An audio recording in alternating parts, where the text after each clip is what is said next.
Everybody wants change until it's time to do what it takes to change. We love the idea of elevation until we realize elevation costs our comfort.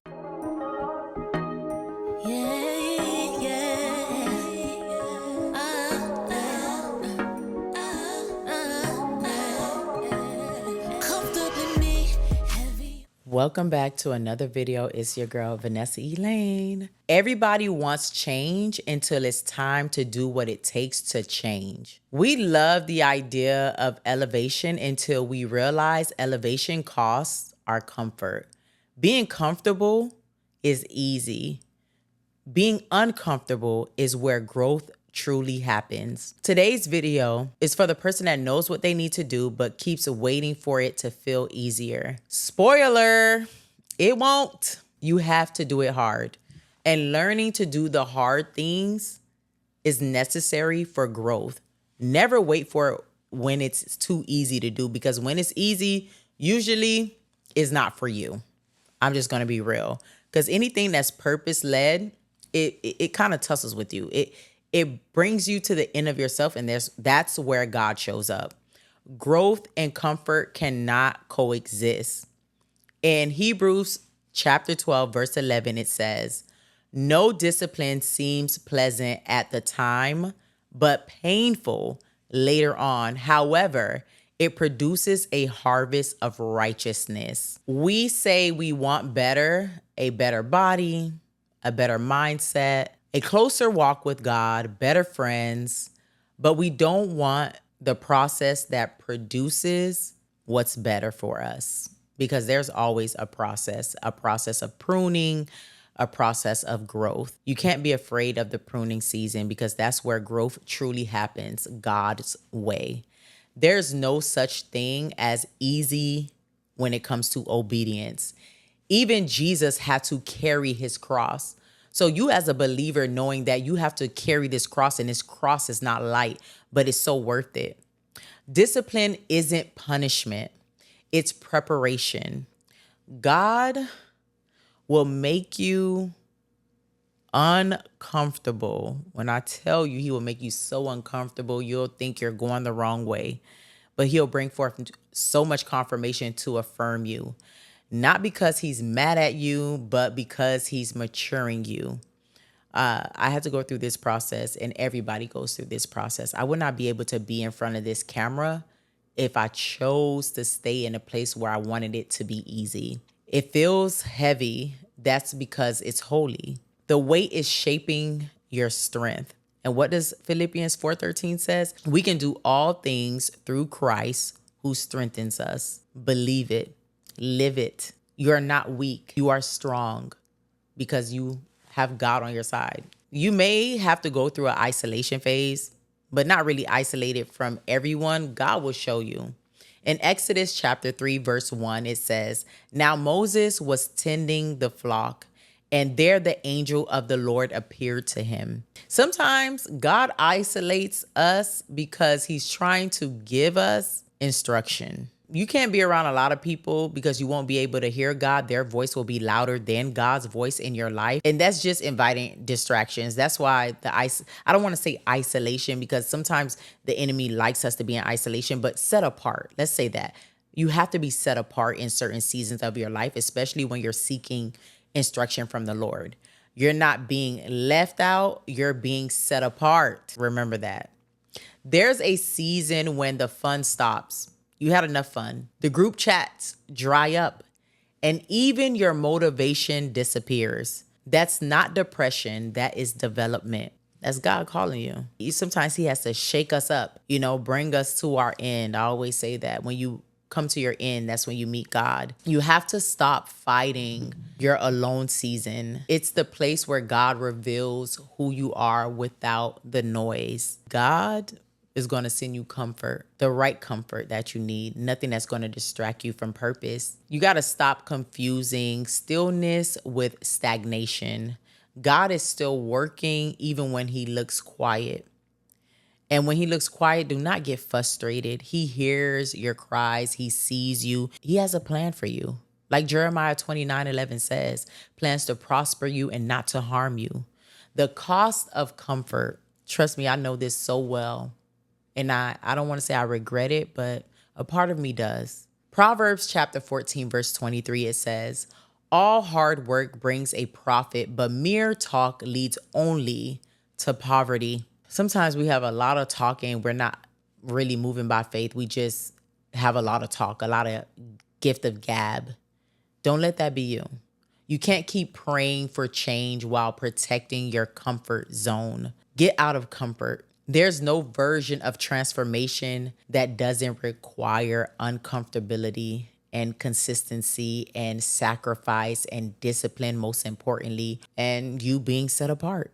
This is a part of your process. You have to be willing to do the hard thing, and the hard thing will be unorthodox to some people. Some people may even say you acting funny, and you have to be okay because you can't be a people pleaser in this season. I had to learn you can't stay the same and become new at the same time. So yes, you may be acting abnormal to some because they're used to you being one way, but God is shaping you into a new way, his way. The old you has to die for the new you to live. And that's what makes it so hard, because there's a morning that comes when you are being transformed, when you are being made new, when you are living in purpose.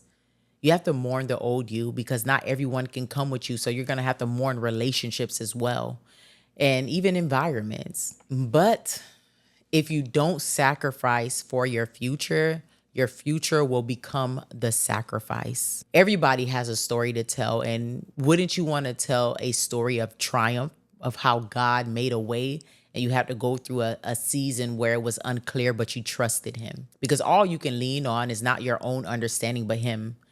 Obedience over emotion. Your emotions will always lie to you. Do not be led away by your emotions. In Galatians chapter 6, verse 9, it says, let us not grow weary in doing good, for in due season we shall reap if we do not give up. Don't give up.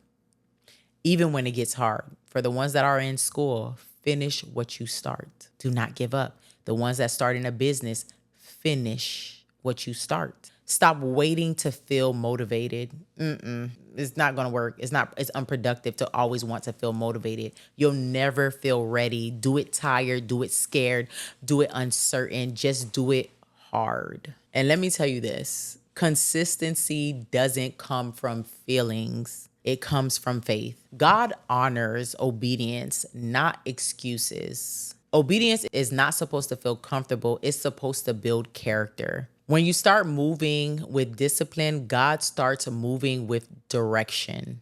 Being disciplined will not only bless your spiritual life, but it'll bless every aspect of your life. You need discipline. Discipline outweighs motivation. Discipline is tied to consistency, but you must first be disciplined. Do it scared. Do it when you don't want to do it. Do it when you don't even have to do it. Just do it. In James chapter 1, verse 4, it says, let perseverance finish its work so you may be mature and complete and not lacking in anything. If you're in that season where it feels hard, lean into it, because that's when breakthrough happens, baby. One thing about it, what I like to say, pressure bust pipes. Yeah. Don't pray for it to get easier. Pray for the strength to endure. We got to switch up our prayer life, because you can't pray for the cop out. God's trying to take you through this. He's with you. Do not be discouraged, because one day what feels heavy now will become your habit. And the discipline you build in private will turn into destiny in public. You don't know what's on the other side of discipline, but you know it's going to be good. I know it's going to be so good for you. I can just feel it for us all.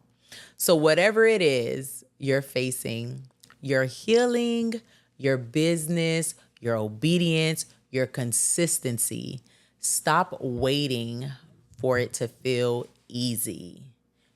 Do it hard. Now let's say that together. I'm going to do it hard, because that's where breakthrough is. Learn to do it hard. It's only hard because it takes a different version of you. to succeed, to come out of this. So growth is uncomfortable. Remember that. But growth is necessary. You're not a dead thing, so you don't want to remain the same. If this spoke to you, share it with someone who's ready to stop waiting for the perfect conditions. This is your reminder. You're not behind. You're being built. God has not forgotten about you, and it's never too late. Never too late. Stop looking at the timeline of this world.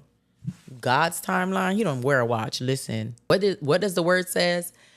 It's 1 minute, like 1 minute to God is like 1,000 years. So it's just like, okay, if he's the author of time and he is outside of time, why are you worried about? What you worried about? You serve a good God. You have a father that cares for you and loves you. Don't worry about it. Don't worry. And if you are worried, that's okay too. Because we all worry, but do not stay in your worry. Give it to God. Express your worry to him. Make him your best friend. Make him just that father figure if you don't have one. And even if you do, he's the greatest father. He's the father of your father. Anyways, do not think you're unqualified to do something. If you are thinking of like maybe even going to med school, but you feel like you're way behind or you're not smart enough, I suggest you get into that quiet place and ask God for confirmation, because I don't think that was brought to you just because of anything. Sometimes God puts things on our hearts that we may think we're unqualified for, not good enough for, because of where we grew up, who our parents are, maybe what we've done in our past. Do not allow shame to keep you stagnant. But I hope this video has helped you, and I want you to share this with at least 5 people. And I'll meet you down in a comment. I want you to comment, I'm going to do it hard. Until next time, I'll see you later. Bye. I love you.